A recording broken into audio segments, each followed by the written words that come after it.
ऐसा है, देखो हम लोग वेक्टर्स कर रहे थे और वेक्टर्स के अंदर सुन लीजिए। हाँ भाई पीछे हर्ष रुक जा भाई, बोर्ड पे देख ले। ज्यादा क्लास का भी बचा नहीं है, 2 या 3 क्लास मैक्सिमम खत्म हो जाएगा आज की क्लास को इंक्लूड करके। जैसे कि इसमें 10.1 है, 10.2 है, 10.3 है, 10.4 है और मिसलेनियस है। पूरी बात समझिएगा। मैंने आप लोगों को ये वाली एक्सरसाइज करवा दी है। इसके अंदर बेसिकली बेसिक वेक्टर कराया जाता है, बेसिक वेक्टर्स की आपको चीजें समझाई जाती हैं। ये वाली एक्सरसाइज हो चुकी है। ये वाली आपको पता है डॉट प्रोडक्ट के ऊपर है ना। ये भी हमारी हो चुकी है। क्रॉस प्रोडक्ट मैंने आपको नहीं करवाया है। अब ऐसा है, वो 10.1 तो बच्चों फिल इन द ब्लैंक्स वगैरह है, वो आप खुद भी करेंगे तो भी हो जाएगा, उसको करने की जरूरत नहीं है। हालांकि लास्ट में बोलोगे तो 5 मिनट में आपको करवा दूंगा वो। अभी क्या है ना, आज मैं क्रॉस प्रोडक्ट नहीं शुरू करा रहा। मैं सोच रहा हूं कि आप लोगों को ये डॉट प्रोडक्ट और बेसिक वाले वेक्टर वाली एक्सरसाइज में से कुछ कॉलिनियरिटी वाला कॉन्सेप्ट आप कह रहे नहीं कराया, नहीं करवाया। डायरेक्शन कोसाइन वाला करवाया, वो तो शायद करवाया था, वो करवाया था। बस कॉलिनियर वेक्टर रह रहे हैं, तो कॉलिनियर वेक्टर वाली चीज मैं आपको बता देता हूं। दूसरी चीज, क्योंकि वो तो बहुत जल्दी खत्म हो जाएगा, तो हमारी जो मिसलिनियस है ना, मिसलिनियस मेजॉरिटी में कवर करती है बेसिक वेक्टर के कॉन्सेप्ट को और डॉट प्रोडक्ट को। उसमें क्रॉस प्रोडक्ट का शायद एक आधी क्वेश्चन है। पूरी एक्सरसाइज मिसलिनियस की किसके ऊपर है? डॉट प्रोडक्ट के ऊपर है। तो हम वो कर लेते हैं। फिर लास्ट में इस चैप्टर के बोलो क्या करेंगे हम? Cross product. समझ में आ रहा है बात को? क्या कहना चाह रहा हूं? नहीं आया समझ में? क्योंकि मैं अभी क्रॉस प्रोडक्ट शुरू कराऊंगा तो वो दोनों चीजें छोटी छूट जाएंगी बीच में से। सिर्फ उनको कराऊंगा फिर क्रॉस प्रोडक्ट कराऊंगा, तो बीच में से क्रॉस प्रोडक्ट शुरू करने का फायदा नहीं। क्लास के शुरू से करे तो बिल्कुल, मतलब क्लास के बिल्कुल स्टार्टिंग से करे तो फायदा है। तो आज हम वापस से अपनी डॉट प्रोडक्ट वाली चीजों को बढ़िया करते हैं और उसके ऊपर जो क्वेश्चंस बचे हुए उनको बना लेते हैं। तो जल्दी से मुझे बताइए कि मैंने तुम्हें डॉट प्रोडक्ट में क्या सिखाया था। मैंने ये सिखाया था कि अगर तुम्हें कोई दो वेक्टर्स, बच्चों अगर तुम्हें कोई दो वेक्टर्स याद कर लेते नहीं, बड़ा हल्का सा, अगर तुम्हें कोई दो वेक्टर्स मिले और उनके बीच का बोलो क्या मिल जाए? एंगल मिल जाए। कि ए वेक्टर ऐसे है, बी वेक्टर ऐसे है और उनके बीच का एंगल मिल जाए, तो मुझे बताइए उन दोनों का डॉट प्रोडक्ट का क्या फॉर्मूला मैंने तुम लोगों को सिखाया है? ए का मैग्नीट्यूड, बी का मैग्नीट्यूड और उनके बीच जो एंगल है उसका कॉस थीटा कर देंगे, आ जाएगा यार। सिंपल सी बात है यार, कुछ भी नहीं है। इसका मैग्नीट्यूड इसका मैग्नीट्यूड निकालना आता है हमें और इनके बीच का जो एंगल है उसका कॉस थीटा कर देंगे तो डॉट प्रोडक्ट निकल के आ जाएगा। नहीं आ रहा यार? नहीं आ रहा। और if angle is not given, if angle is not given तो बोलो सीधा ए डॉट बी का फॉर्मूला क्या से बन सकता है? किसी को ये लगे कि आए कैसे, तो भैया ये भी मैंने सिखाए थे। आए कैसे था? हमने कुछ नहीं, इन दोनों को डॉट करा था। इन दोनों को क्या करा था? डॉट। तो आई वाला जब आई से डॉट होता है तो आपको मैंने सिखाया था कि आई डॉट आई क्या होगा, क्योंकि आई तो एक यूनिट वेक्टर होता है। हल्का सा रिवाइज करा चीजों को। तो आई तो एक यूनिट वेक्टर होता है और यूनिट वेक्टर का मैग्नीट्यूड बोलो कितना होता है? 1 होता है। तो जैसे दो चीजों को डॉट करते तो क्या होता है? रूल वही लगाया, रूल वही लगाया जो ऊपर दिया हुआ है। तो बोलूंगा आई का मैग्नीट्यूड, आई का मैग्नीट्यूड और आई और आई के बीच का एंगल 0 होता है तो cos 0। तो ये 1, ये 1, ये 1। आंसर बोलो कितना आएगा? 1 आएगा। जे डॉट जे भी करूंगा तो कितना आएगा? जे और जे के बीच का एंगल भी 0 होता है सर, तो 1 ही आएगा। के डॉट के भी कितना आएगा? 1 ही आएगा। और आई डॉट जे कितना आएगा? सर आई का मैग्नीट्यूड, जे का मैग्नीट्यूड, लेकिन आई और जे डायरेक्शन के बीच में, आई और जे डायरेक्शन के बीच में 90 डिग्री का एंगल होता है तो इट इज cos 90 और cos 90 सर 0 होता है तो सर ये 0 आएगा। ऐसे जे डॉट के 0 आएगा, जे डॉट के 0 आएगा। ये सब करवा चुका हूं मैं, तो बस हल्का सा रिवाइज करा रहा हूं तुम लोगों को। कहीं सोचो कि सर इतने स्पीड में क्यों करा रहे हैं आज? के डॉट आई 0 आएगा। तो आप लोग खुद सोच लीजिए कि जब तुम इस वाले को, जब तुम इन तीनों से करोगे मल्टीप्लाई, तो बस आई वाला आई से मल्टीप्लाई करते हुए रिजल्ट देगा, बाकी जे और के साथ कितना देगा? 0। इसीलिए A1 इंटू A2 बोला गया। फिर जब ये वाला मल्टीप्लाई हो तो इसके साथ 0 देगा, बस इसके साथ रिजल्ट देगा, उसका 0 देगा। और के वाला सिर्फ के साथ देगा, बाकी दो के साथ बोलो क्या देगा? 0। इसलिए A1 वाला A2 से, B1 वाला B2 से और C1 वाला C2 से करके भी डॉट प्रोडक्ट आ जाता है। तो अगर मुझे एंगल पता है, अगर मुझे क्या पता है बोलो? एंगल भी पता है, तो मैं लगाऊंगा ऊपर वाला फॉर्मूला। और एंगल नहीं पता है मुझे, वेक्टर्स पता है सीधा, तो मैं लगा दूंगा A1 A2 जमा B1 B2 जमा C1 C2। क्लियर हुआ या नहीं हुआ? पक्का बताओ। फिर मैंने और तुम्हें क्या सिखाया बच्चों? If vectors are perpendicular, if vectors are perpendicular यानी थीटा बोलो कितना है? 90। बातें नहीं। अगर परपेंडिकुलर वेक्टर्स है तो cos 90 कितना हो जाएगा? 0। तो ऐसे में मैंने बोला कि डॉट प्रोडक्ट बोलो क्या होता है? इसका मतलब A1 A2 जमा, तो ये जान के रखिए जो मैंने चीजें आपको बताई है ना, ये इंपॉर्टेंट है सारी की सारी। तो मैंने एक ये वाली चीज आपके साथ ऐड करी थी। दूसरी चीज मैंने ऐड करी थी कि अगर आप कभी भी A डॉट A करते हैं तो ये A का मैग्नीट्यूड cos 0 आएगा, बिकॉज A वेक्टर और A वेक्टर के बीच में 0 डिग्री का एंगल होगा। सो ये 1 आएगा, ये सॉरी सर 1 क्यों लिख दिया मैंने? तो यूनिट वेक्टर थोड़ा बड़ा हुआ है। सो क्या आएगा बोलो? cos 0 1 होगा, तो ये आएगा A के मैग्नीट्यूड का स्क्वायर। सिखाया गया है कि नहीं सिखाया गया? जल्दी बताओ मुझे आप लोग। तो सब बच्चों को ये चीजें समझ में आती हैं जो बोर्ड पे लिखी गई है। मैंने दोबारा से गो थ्रू कर दिया है चीजों का, ताकि आप लोगों को हल्का से याद आ जाए। ब्लिंक कर रहे हैं साउंड वाला? तो भाई सिंपल सी बात है, जरा मुझे बताओ, किसी को डाउट है कि जो बोर्ड पे लिखा गया? अरे रिपीट करा है, कुछ भी नया नहीं कराया है, आना चाहिए पहले से ही। दो वेक्टर्स है, उनके बीच का एंगल पता है, तो क्या होगा उनके बीच का डॉट प्रोडक्ट? ए का मैग्नीट्यूड बी का मैग्नीट्यूड कॉस थीटा। और एंगल नहीं पता है, सीधा कार्टेशियन टर्म्स में पता है, तो सीधा डॉट प्रोडक्ट बोलो क्या होगा? a1 a2 b1 b2 जमा c1 c2। वेक्टर्स परपेंडिकुलर है तो सर a डॉट b 0 होगा, स्वाभाविक सी बात है, cos थीटा 0 हो जाएगा। नहीं है बस में cos 90 0 होता है। क्लियर और नॉट? पक्का? बढ़ा जाए आगे? चलिए अब आगे गया है वो सुनिए। देखिए एक कॉन्सेप्ट मैं आप लोगों का छोड़ के बैठा था, ये मतलब कॉलिनियरिटी वाला, वो सुन लीजिए। If two vectors are collinear, collinear का मतलब क्या होता है?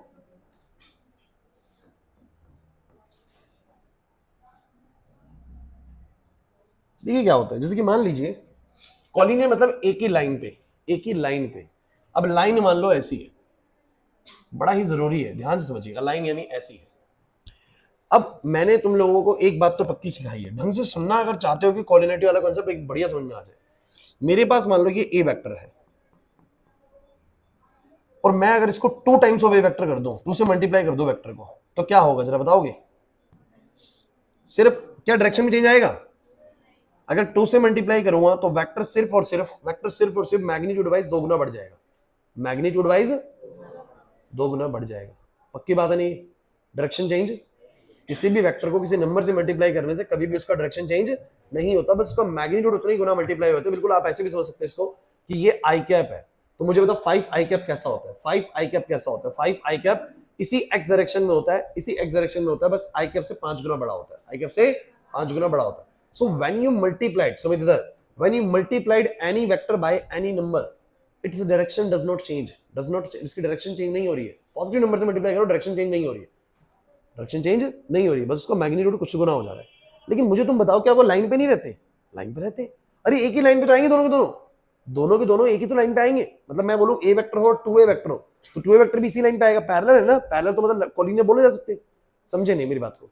जैसे कि मैं बोलूं कि ये मेरा ए वेक्टर है, तो मेरा 2a वेक्टर ऐसे ही तो होगा इसी लाइन के ऊपर, मेरा 3a वेक्टर ऐसे ही तो होगा, मेरा 4a वेक्टर ऐसे ही तो होगा, मेरा 2.5 टाइम्स ऑफ ए वेक्टर भी ऐसे ही होगा, 2.5 गुना भी हो सकता है वेक्टर, कि 2.5 गुना बड़ा हो। बोलो एग्री करते हो कि नहीं करते? तो एक बात तो पक्की है कि जो वेक्टर्स एक ही लाइन के पैरेलल होते हैं, कॉलिनियर्स होते हैं, कोलिनियर्स एक ही लाइन जैसे होते हैं, तो उन सब वेक्टर्स के अंदर एक चीज तो कॉमन होती है कि जो वेक्टर्स होते हैं ना, वो एक दूसरे के कुछ मल्टीपल्स में होते हैं, कुछ मल्टीपल्स में, मतलब कि दूसरा वाला वेक्टर पहले वाले से 2 टाइम्स, 3 टाइम्स, 4 टाइम्स, 2.5 टाइम्स, समझ रहे बात को? 2.5 टाइम्स, कुछ भी हो सकता है, कुछ भी टाइम्स होगा, कुछ भी टाइम्स होगा। और इस बात को समझने के लिए एक और चीज समझनी पड़ेगी, ढंग से सुनिएगा। ये बात तो पक्की होगी कि कुछ टाइम्स होगा। अगर मैं बच्चों इसको 2 से मल्टीप्लाई ना करके -2 से मल्टीप्लाई करूं, सुनते चलना है, 5 मिनट समझना पड़ेगा कॉलिनियर वेक्टर, -2 से मल्टीप्लाई करो, तो मुझे बताओ कैसा वेक्टर बनेगा? बंसीगा ए वेक्टर को 2 से करा तो उधर हो गया, -2 से करो तो बस डायरेक्शन चेंज होगी, लेकिन लाइन बदलेगी क्या? लाइन बदलेगी क्या? आप मुझे बताओ। मैग्नीट्यूड दुगना हो जाएगा, बस डायरेक्शन चेंज हो जाएगी।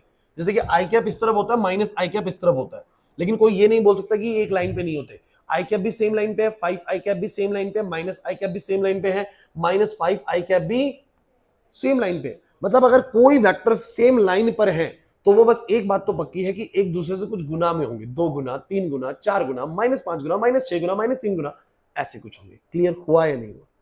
तो या तो अगर वो बोले ना कभी भी कि चेक करो ये 2 वेक्टर पैरेलल, 2 वेक्टर कॉलिनियर है कि नहीं, 2 वेक्टर पैरेलल जैसे कुछ है कि नहीं, कॉलिनियर बोलेगा हमेशा, कॉलिनियर है कि नहीं। तो कॉलिनियर होने के लिए ये जरूरी नहीं कि वो सेम डायरेक्शन में, कॉलिनियर होने के लिए मतलब ये है कि वो एक लाइन पे लाई करते हो, एक लाइन पे। मुझे तो ये सारे एक लाइन पे लाई कर सकते हैं, कर सकते हैं? क्यों? अच्छा क्या ये दोनों एक लाइन पे लाई कर सकते हैं? ये नहीं कर सकते। लेकिन जो वेक्टर ऐसे ऐसे ऐसे हैं, सब एक लाइन पे लाई कर सकते हैं, नहीं कर सकते? जो पैरेलल है या एंटी पैरेलल है, वो सब एक लाइन पे लाई कर सकते हैं, कर सकते? गुरदीप, तो जो भी वेक्टर्स कॉलिनियर होते हैं, जो भी वेक्टर्स बोलो क्या होते हैं? कॉलिनियर, वो एक दूसरे से कुछ गुना होते हैं, 2 गुना, 3 गुना, 4 गुना, 2.5 गुना, 5 गुना, -5 गुना, -3 गुना, -2.5 गुना। समझे बात को? तो पहले तो वो पकड़ लो, या तो तुम वही पकड़ लो क्वेश्चन में कि कैसे। सुन लीजिए उसने क्वेश्चन क्या बोला, check whether the two vectors A vector and B vectors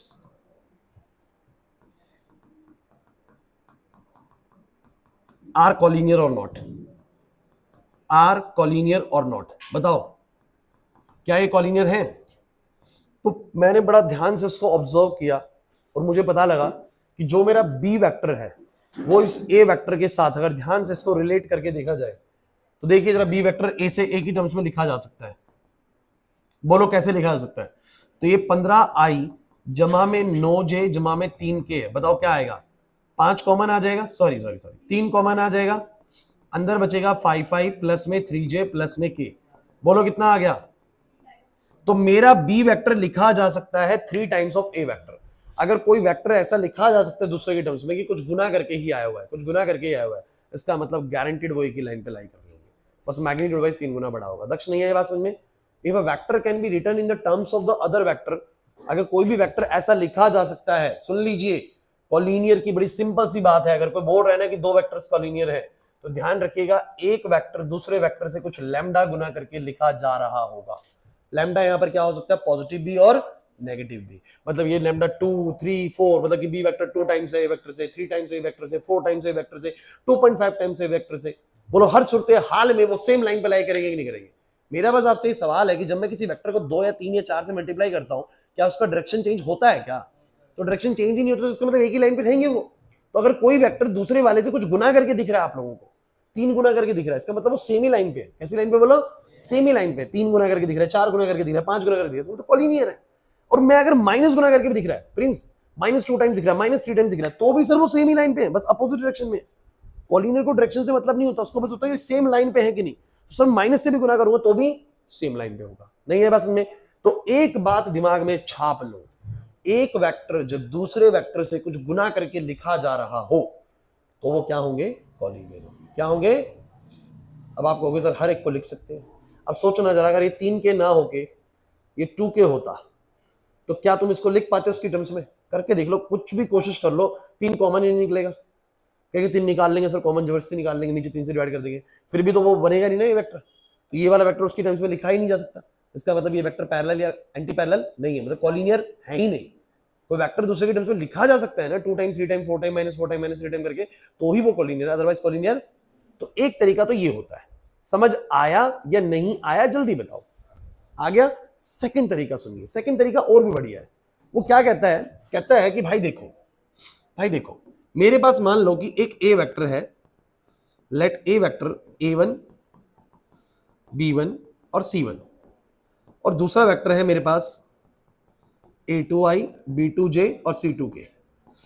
if vectors are collinear, if vectors are collinear, देखना क्या कहता है ये, देखना क्या कहता है। अगर वेक्टर्स कॉलिनियर है तो जो a1 बाय a2 होगा और जो b1 बाय b2 होगा और जो c1 बाय c2 होगा, या उल्टा भी कर सकते हो, a2 bye a1 b2 bye b1 c2 bye c1। बातें मत करो, देखो मतलब ये कहा मैंने कि अगर दो वेक्टर कॉलिनियर हैं, ये वाला वेक्टर ये वाला वेक्टर कॉलिनियर है, तो इनकी जो रेशियोज होंगी ना एलिमेंट्स की, वो बिल्कुल क्या मिलेगी? सेम मिलेगी। और ये बड़ा स्वाभाविक है।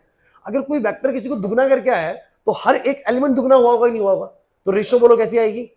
सेम आएगी। करके देखो एक बार, इसमें करके देखो एक बार, इसमें करके देखो एक बार। और दूसरा तरीका बोलो क्या है? a1 बाय a2 बताओ क्या आएगा?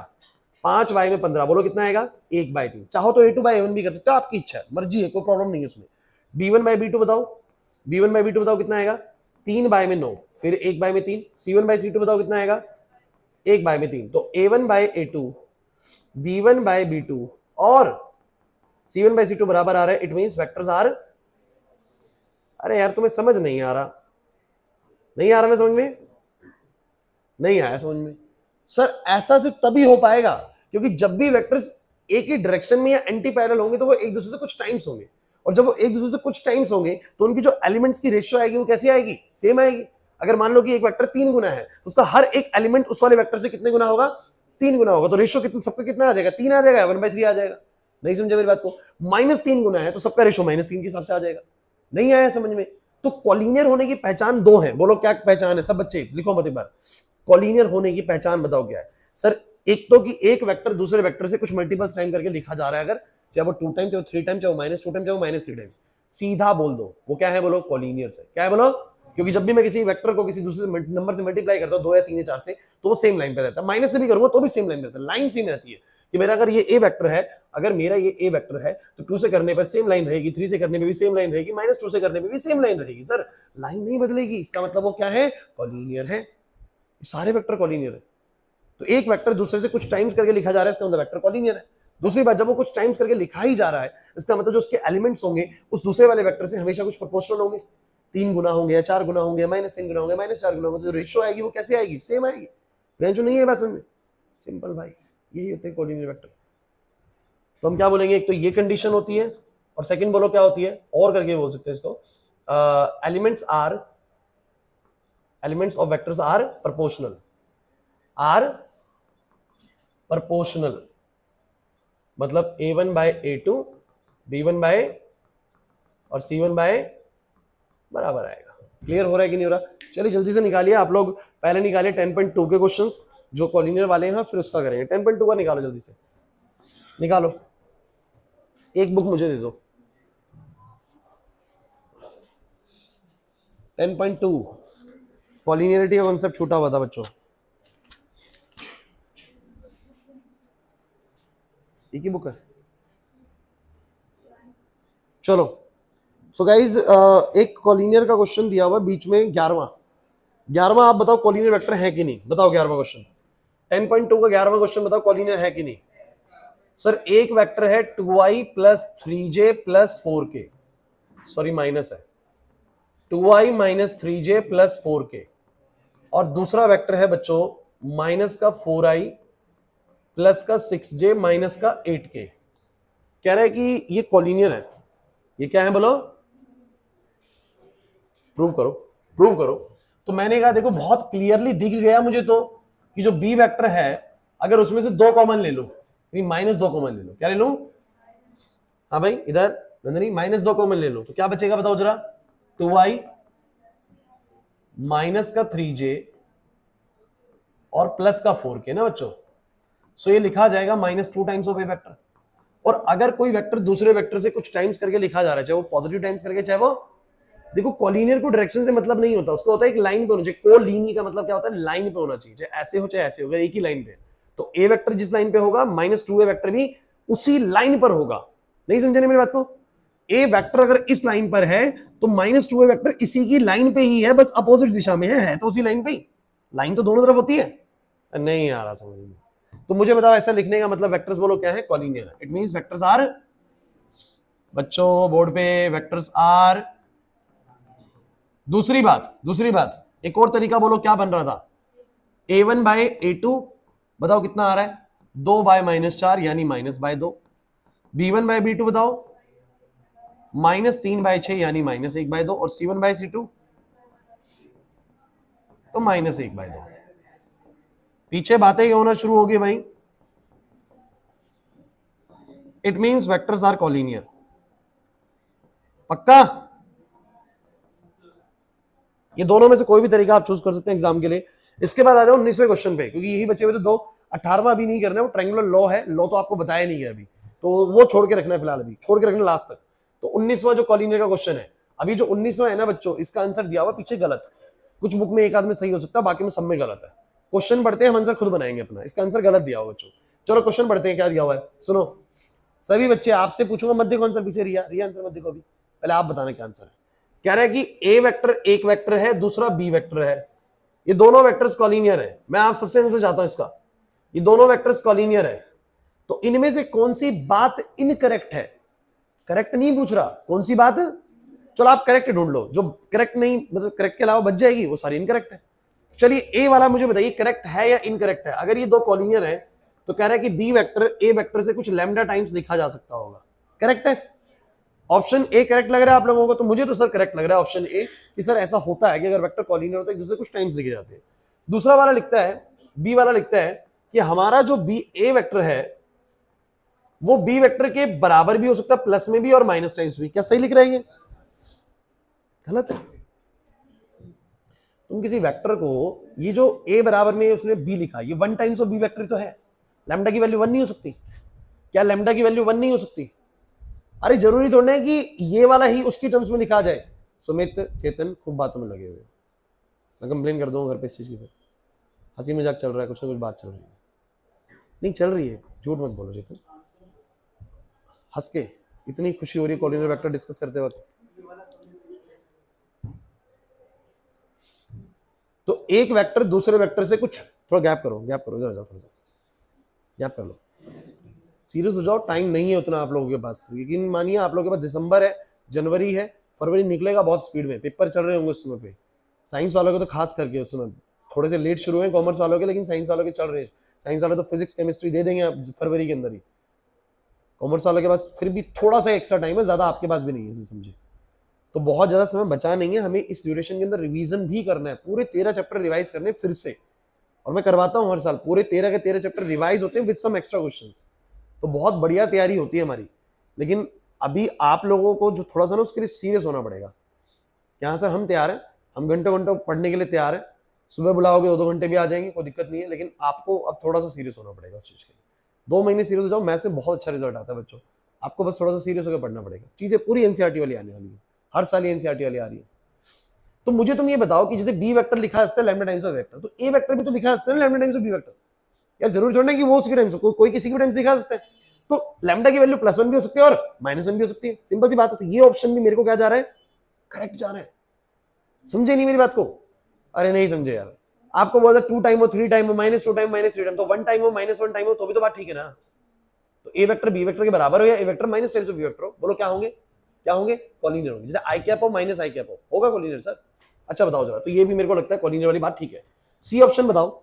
सी में बोलता है the respective components of A and B are not proportional. कह रहा है कंपोनेंट्स प्रोपोर्शनल नहीं होंगे। रिस्पेक्टिव मतलब आई वाला आई से, जे वाला जे से और के वाला के से प्रोपोर्शनल नहीं होगा। तो प्रोपोर्शनल तो होता है, प्रोपोर्शनल तो मैंने क्या बोला था, respective elements of the vectors are proportional.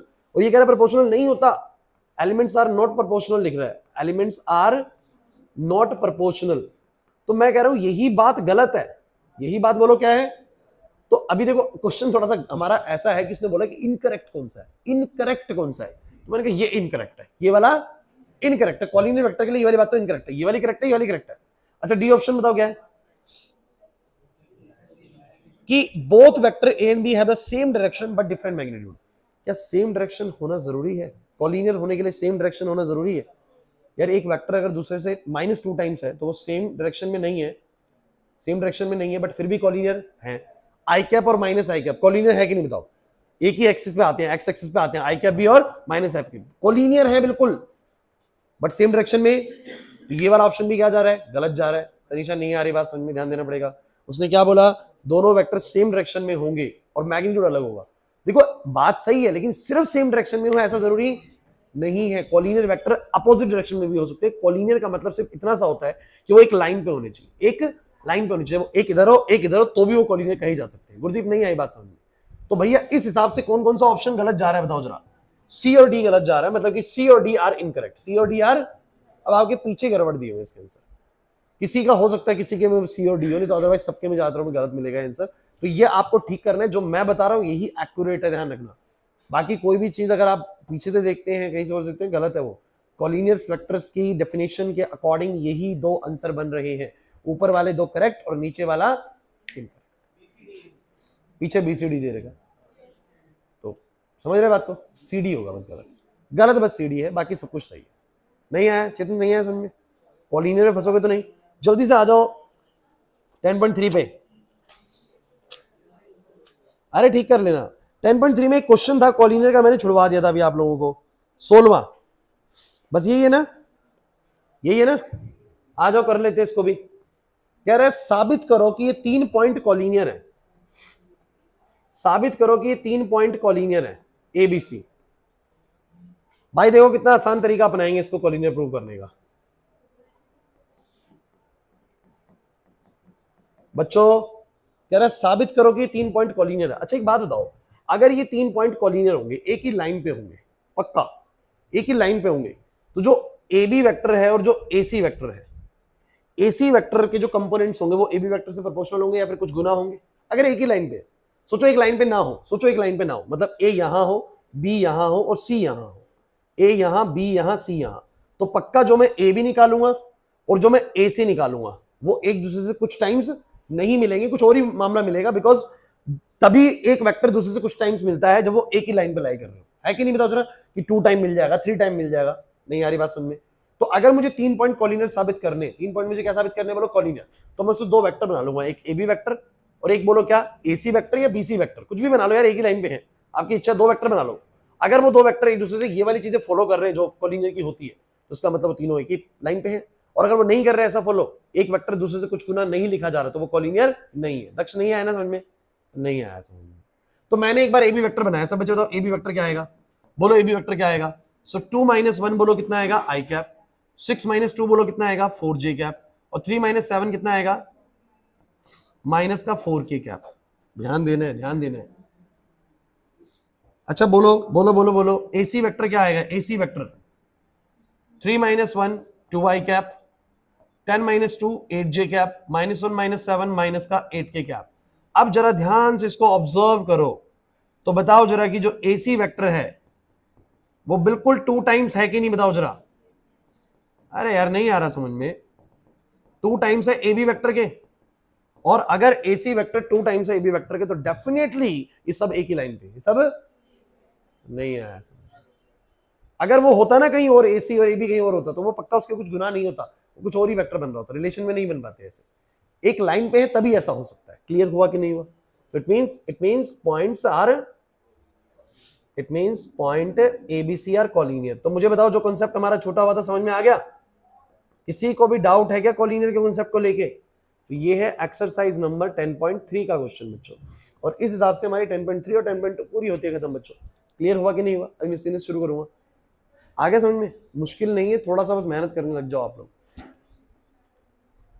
तेजी में करेंगे अब सारी चीजें। थोड़ा 3D में ज्यादा समय नहीं लगेगा, बिल्कुल टेंशन नहीं ले। 3D तो बहुत जल्दी होने वाला है, 3D 2 सिटिंग्स में खत्म हो जाएगा। आज क्या है, मंडे है ना, तो नेक्स्ट क्लास हमारा cross product Monday Tuesday sorry Wednesday और फ्राइडे तक वेक्टर खत्म, एक संडे की क्लास और एक मंडे, हो सकता है मंडे को सिलेबस खत्म हो जाएगा, मतलब वेक्टर 3D तक खत्म हो जाएगा। 2 ही क्लास में खत्म करा दूंगा 3D आपको। 3D सिर्फ 2 क्लास का है, इससे ज़्यादा नहीं लगेंगे। करें आगे, फिर रिवीजन शुरू करेंगे। मतलब आज 25 है ना, तो हाँ 1 दिसंबर से लगभग हम रिवीजन स्टार्ट कर देंगे, 1 दिसंबर से आगे बढ़ू। चलिए, सो 10.2 एंड 10.3 कंप्लीट। कोलिनियर वाला कॉन्सेप्ट सबको आ गया समझ में? गलती तो नहीं होगी। 2 बातें याद रखेंगे, एक वेक्टर जब किसी दूसरे वेक्टर से कुछ गुना करके लिखा जाए, चाहे पॉजिटिव गुना या नेगेटिव गुना, कुछ भी चलेगा ना। यस सर, 2 गुना 3 गुना 4 गुना -2 गुना -3 गुना -4 गुना, कुछ भी हो चलेगा सर, कॉलिनियर है। और एलिमेंट्स ऐसे में एक दूसरे के साथ क्या होते हैं, प्रोपोर्शनल भी होते हैं, दिख जाते हैं कि वो रेशियो सेम आ रहे होते हैं। तनिषा नहीं है बात समझ में?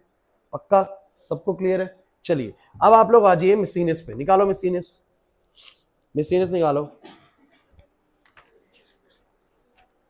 मिसलिनियस के जितने क्वेश्चन बनते हैं उतने बना लेते हैं, क्योंकि हमें नेक्स्ट क्लास में क्रॉस प्रोडक्ट करना है। चलो हाँ बोलो, प्रोजेक्शन भी है, प्रोजेक्शन भी करा देंगे। अभी डॉट प्रोडक्ट क्वेश्चन बना ले, है ना? चलो अब ऐसा करते हैं, बढ़िया वाले क्वेश्चन कराए दो सारे के सारे। बढ़िया तो है 12 और 13, ले लो ना मुश्किल वाले क्वेश्चन थोड़े से। चलो आ जाओ मिसलिनियस के सबसे धांसू क्वेश्चंस को ही करा देता हूं शुरू में ही। तो सबसे धांसू क्वेश्चन है 12 और 13। चलिए 12वां क्वेश्चन पढ़िए क्या है। कहता है कि मेरे पास एक ए वेक्टर है, बच्चों समझिएगा, बहुत ही बढ़िया क्वेश्चन है। एक मेरे पास ए वेक्टर है, बातें नहीं करेंगे बिल्कुल भी। एक मेरे पास बी वेक्टर है, एक मेरे पास बी वेक्टर है, एक मेरे पास सी वेक्टर है, कई सारे वेक्टर दे दिए उसने, और कह रहा है कि मेरे को एक डी वेक्टर बताओ। क्या बताओ बोलो? डी वेक्टर बताओ जो कि परपेंडिकुलर है ए वेक्टर के भी और बी वेक्टर के भी। और एक चीज और उन्होंने मेंशन कर दी कि सी डॉट डी, क्या दे दिया बोलो? 15 है सी डॉट डी। तो उसने क्या बोला सुन लीजिए, D vector is perpendicular to A vector and B vector, और बोला गया एंड सी डॉट डी इतना है, तो डी वेक्टर निकालो। क्वेश्चन समझ में आया? ए वेक्टर दे दिया, बी वेक्टर दे दिया, सी वेक्टर दे दिया, और कह रहा है फलाना कोई डी वेक्टर है, पता नहीं ऐसे कुछ आई कैप जे कैप के जैसे ये दिया वैसे वो भी कुछ होगा। और कह रहा है कि बस हम इतना बता रहे हैं कि डी ए और बी दोनों के परपेंडिकुलर है। और तीसरी बात, सी वेक्टर के साथ डॉट करने में 15 आता है। सही है भाई? क्या तुम्हें डॉट प्रोडक्ट का फॉर्मूला पता है? 2 वेक्टर का डॉट करते तो क्या आता है? a1 a2 जमा b1 b2 जमा c1 c2, i वाला i से, j वाला j से, k वाला k से। और क्या तुम्हें याद है कि जब दो वेक्टर परपेंडिकुलर होते हैं तो उनका डॉट प्रोडक्ट क्या आता है, 0 आता है। तो यहीं से हम हिंट उठाएंगे, किसने बोला डी वेक्टर ए के भी परपेंडिकुलर है बी के भी, तो डी डॉट ए भी क्या आता होगा 0 और डी डॉट बी भी क्या आता होगा 0 और सी डॉट डी हमें ऑलरेडी पता है। तो कितनी इक्वेशंस बनेंगी, 3 कैसे, आज ये कर लेते हैं इसको। तो हमने क्या करा, लेट, सभी बच्चे लेट डी वेक्टर को हमने क्या करा बोलो, xi yj और zk। बच्चों बोर्ड पे डी वेक्टर लेट कर लिया, डी वेक्टर लेट कर लिया आप लोगों ने। अब आप लोग मुझे बताइए कि डी वेक्टर किसके परपेंडिकुलर है, D vector is perpendicular to A vector. तो अगर डी वेक्टर ए वेक्टर के परपेंडिकुलर है बच्चों, तो मुझे तुम बताओ जरा, हेलो हाँ मनी, कौन, फैमिली से कोई, कहते क्लास के बाद ही हो जाएगा ना, क्या काम है।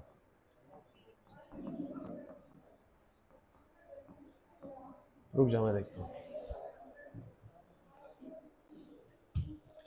D vector is perpendicular to A vector and D vector is perpendicular to B vector.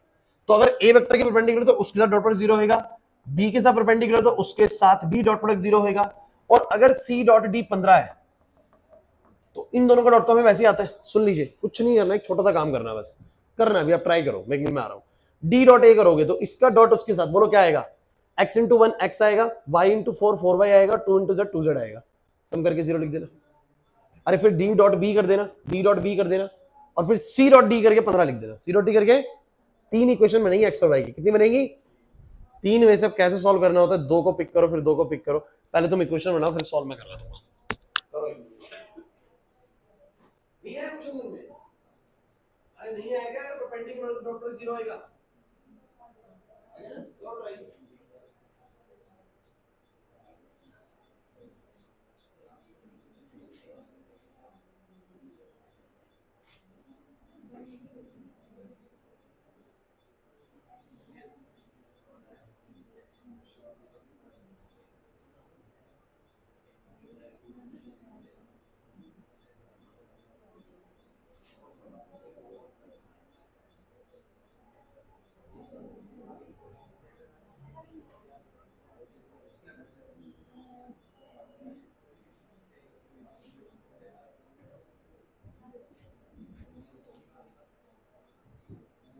चलो भाई क्लास बोर्ड पे सब बच्चे मुझे एक बात बताओ, कैसे करा आप लोगों ने इस क्वेश्चन को, क्योंकि डी वेक्टर ए वेक्टर के परपेंडिकुलर है, डी वेक्टर ए वेक्टर के, तो आप मुझे बताइए उनका डॉट प्रोडक्ट 0 होगा। और डॉट प्रोडक्ट कैसे निकालोगे, डी और ए का, जल्दी बताओ, डी और ए का डॉट बताओ, डी और ए का डॉट बताओ।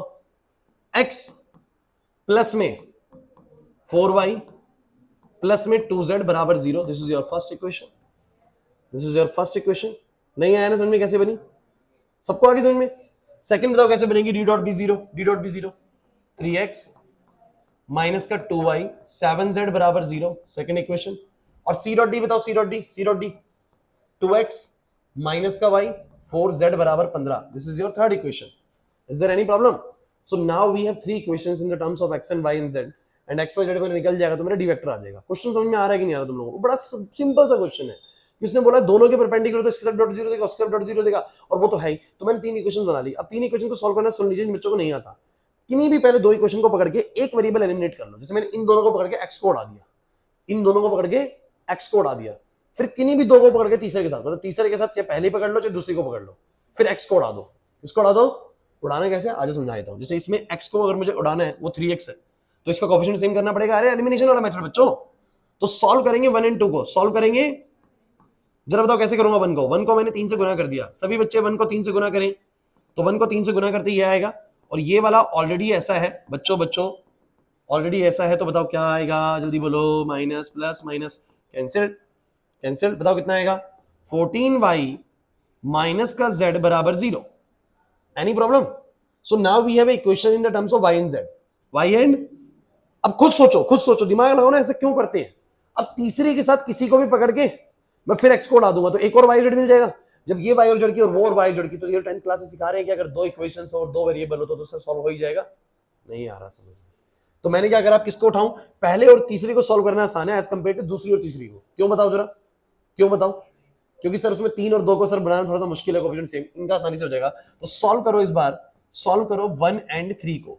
बताओ 1 को कर दो 2 से मल्टीप्लाई, बोलो कितना हो जाएगा 2x प्लस 8y प्लस में 4z बराबर 0 और 2x माइनस में बोलो कितना y प्लस में 4z बराबर पे 15। बताओ कितना आएगा, बोलो बोलो बोलो, minus plus minus minus cancel, ये हो जाएगा 9y, ये कैंसिल, ये तो आंसर ही आ गया।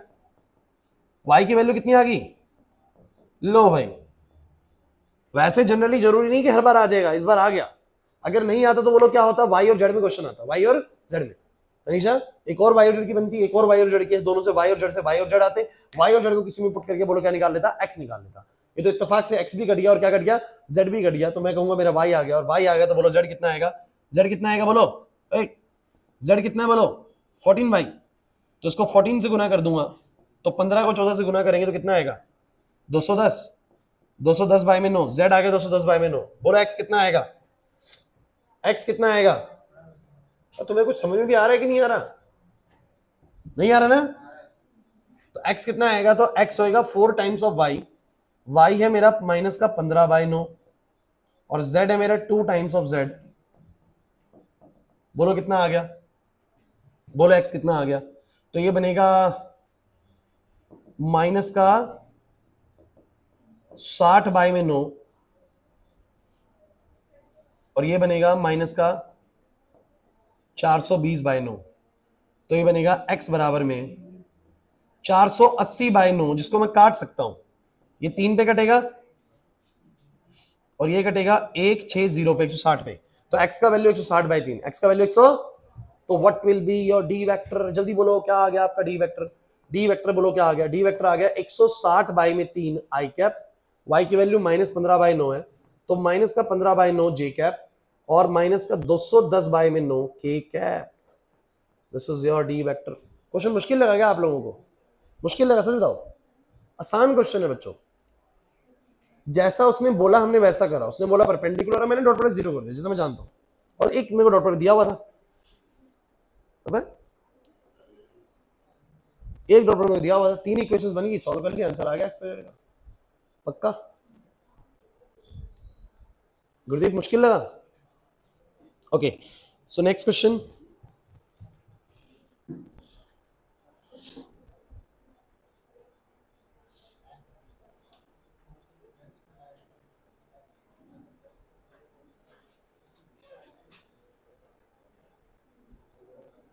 आगे बताऊं।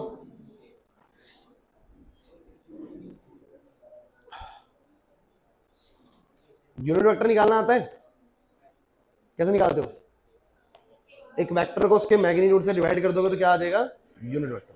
चलिए तो अगर तुम्हें ये सब आता ही है तो 13वां क्वेश्चन भी कर लेते हैं। ये हमारा बड़े वाले क्वेश्चंस, मुश्किल वाले क्वेश्चंस हो जाएंगे सारे। चलिए इस एक्सरसाइज का सबसे ज्यादा अगर एग्जाम में कोई क्वेश्चन आया मिसलिनियस का तो वो 13th क्वेश्चन ही है, और सबसे बढ़िया question, genuine question 13th question ही है, ध्यान रखना। तो अच्छे से करेंगे इस क्वेश्चन को, थोड़ा नजरे बोर्ड में बनाए रखें। क्या तुम्हें याद आ रहा है कि अगर मेरे पास कोई वेक्टर ए वेक्टर है, ध्यान देना, कोई वेक्टर ए वेक्टर है तो उसी डायरेक्शन में यूनिट वेक्टर कैसे निकलता है बताओ जरा। तो यूनिट वेक्टर निकलता है कि जब मैं उस वेक्टर को उसी वेक्टर के मैग्नीट्यूड से डिवाइड कर देता हूं तो बोलो क्या आ जाता है, यूनिट वेक्टर है ना।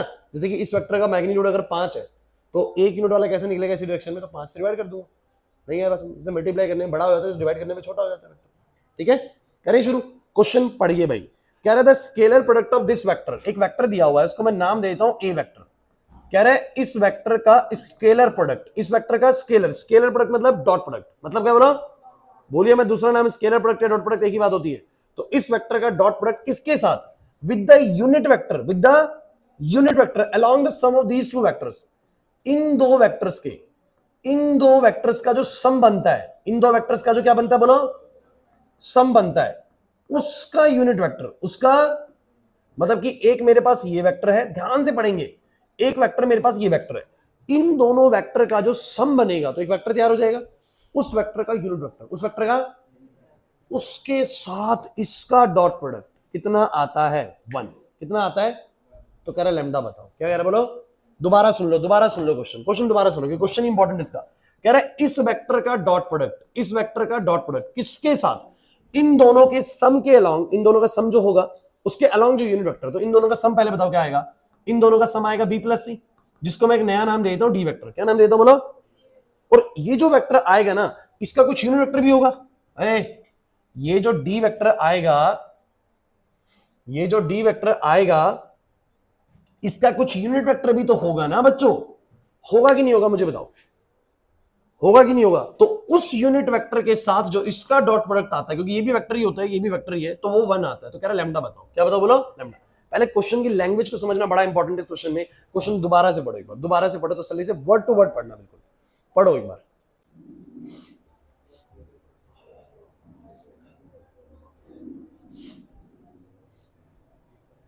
पढ़ा?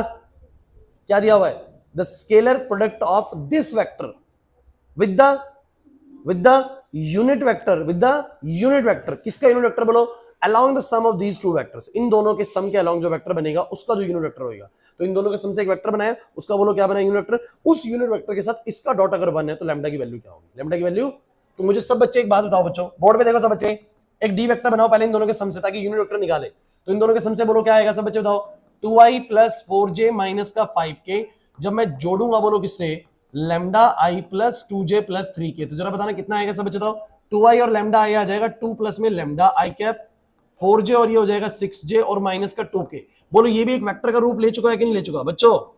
ये वेक्टर का रूप ले चुका है कि नहीं ले चुका? ये वेक्टर ही तो है, समथिंग है समथिंग के समथिंग के, लेकिन आपको बोला गया है इसके यूनिट वेक्टर से। इसके, अब किसी का भी यूनिट वेक्टर बताओ कैसे निकाला होगा तुम लोगों ने?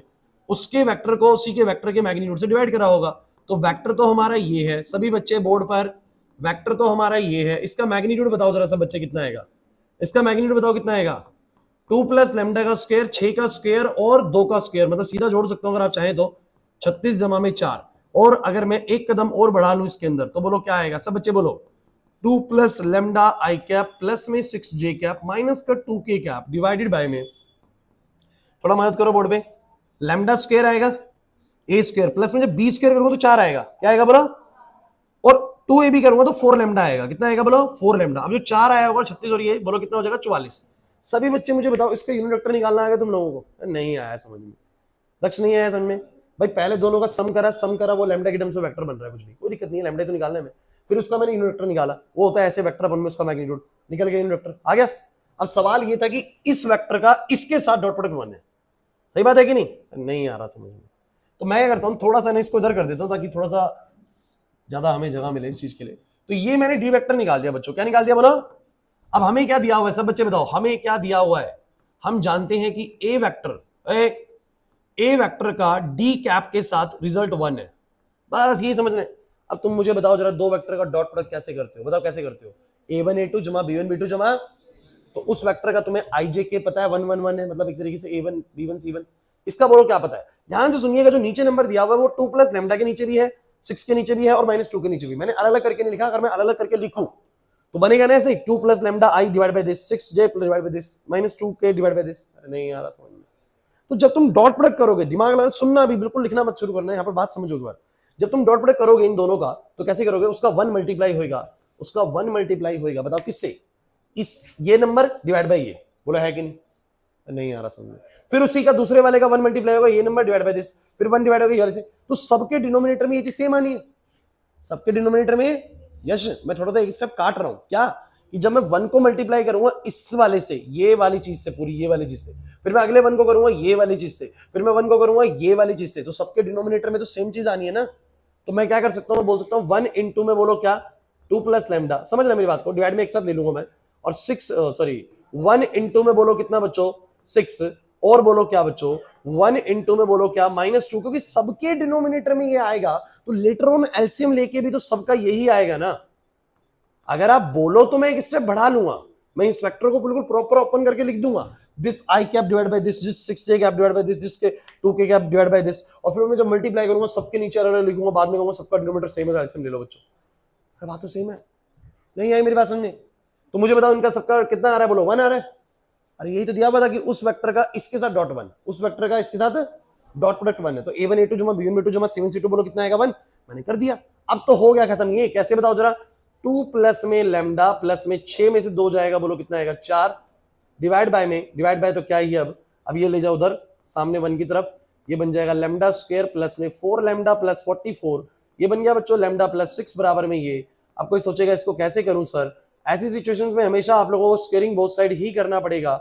जैसे तुम स्क्वायरिंग बोथ साइड करोगे, लैम्डा प्लस 6 का स्क्वायर बोलो कितना हो जाएगा? लैम्डा स्क्वायर प्लस में 36 प्लस में बोलो कितना 12 लैम्डा, और ये जब रूट हटेगा तो ये कितना हो जाएगा बच्चों, इतना हो जाएगा। अब बताओ जरा बच्चों, लैम्डा स्क्वायर से लैम्डा स्क्वायर कट जाएगा, ये 12 लैम्डा में से 4 लैम्डा जाएगा तो 8 लैम्डा बचेगा, 44 में से 36 जाएगा तो 8 बचेगा, और लैम्डा की वैल्यू खत्म। क्वेश्चन समझो, क्वेश्चन मुश्किल नहीं होते बच्चों वेक्टर्स के, आपको थोड़ा दिमाग लगाना पड़ेगा। प्रिंस क्वेश्चन में क्या बोला गया था, बोला गया था कि इस वेक्टर का डॉट प्रोडक्ट किसके साथ, वो थोड़ा घुमा दिया उसने, किसके साथ, कहता है with the unit vector along the sum of these two vectors, इन दोनों के सम के अलोंग जो यूनिट वेक्टर आएगा, तो इन दोनों के सम के अलोंग पहले वेक्टर बनाया, फिर उसका बोलो क्या निकाला, यूनिट वेक्टर है, डी वेक्टर है जाने ना, तो डी वेक्टर का फिर यूनिट वेक्टर निकाला, इसके साथ उसका डॉट प्रोडक्ट बोल रहा था 1 है, तो मैंने कहा ए वेक्टर का डी डॉट डी कैप के साथ डॉट प्रोडक्ट कितना है, बोलो 1, और मैंने भैया वही करा, a1 a2 जमा b1 b2 जमा c1 c2 को 1 कर दिया और लैम्डा निकाल लिया। तो ये दो क्वेश्चन मैंने तुम्हें लास्ट वाले कराए, ये वाला और एक ये वाला, ये दोनों क्वेश्चन सबसे फेवरेट रहते हैं मिसलेनियस से, मैंने वो दोनों आपको हैंड टू हैंड करवा दिए। क्लियर हुआ कि नहीं हुआ? अभी चलेगा चैप्टर 2 क्लासेस और, क्योंकि अभी क्वेश्चन पूरे नहीं हुए और अभी कमांड बनने में थोड़ा टाइम और लगेगा, 2 क्लास तो भी हम चलाएंगे इसको। समझ आ रहा है कि नहीं आ रहा? कोशिश करें छुट्टी ना हो वेक्टर थ्री के अंदर बिल्कुल भी आप लोगों की, हो गई तो वीडियो से कवर कर लो। आ गया समझ में? नहीं आया? प्रियांशु डाउट है कुछ? चेतन, सुमित, करो फिनिश, चलो ठीक है, आज इतना ही।